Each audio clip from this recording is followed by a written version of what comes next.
Rreth 130 banorë të fshatit Zvezdë në bashkinë e Maliqit së shpejti do të kenë 24 orë ujë të pishëm në banesat e tyre. Kjo fal një investimi prej më shumë se 58 milion lekësh për ndërtimin e ujësjellësit të ri në këtë fshat. Punimet financohen dhe zbatohen nga shoqëria e ujësjellës kanalizimeve Korç Shaa, e cila është duke punuar nëpërmjet të tretëve për shpimin e pusit, ndërtimin e depos dhe linjat e brendshme të këtij ujësjellësi.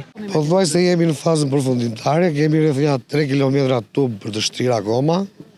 Depo ka përfunduar, godin e pusit sa po filloi, janë vendosur rreth 280 saat, janë akoma rreth 200 të tjerë për të vendosur. Uji do ketë 24 orë, depo është 150 metër kubshe, do jetë në çdo kohë e mbushur, e karikuar me ujë, se do marrin dhe linjë tjetër nga Kolloberta, plus ka dhe burime tjera këtu që do merren, plus është edhe pusi që do vjen në punë në rast se nuk ka këto dy linja ujë. Po që do ketë 24 orë në 24. Për banorët ky është një investim i shumë pritur, pasi ata prej më shumë se 30 vitesh kanë vuajtur mungesën e ujit, ndërsa gjatë kësaj kohe disa janë detyruar të kryejnë edhe investime private për të siguruar më shumë ujë. Shumë probleme.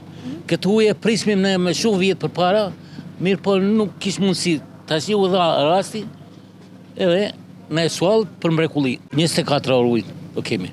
Pas përfundimit të ujësjellësit të Zvezdës, pritet që një ujësjellës i ri të ndërtohet edhe në fshatin Zëmblak të Maliqit.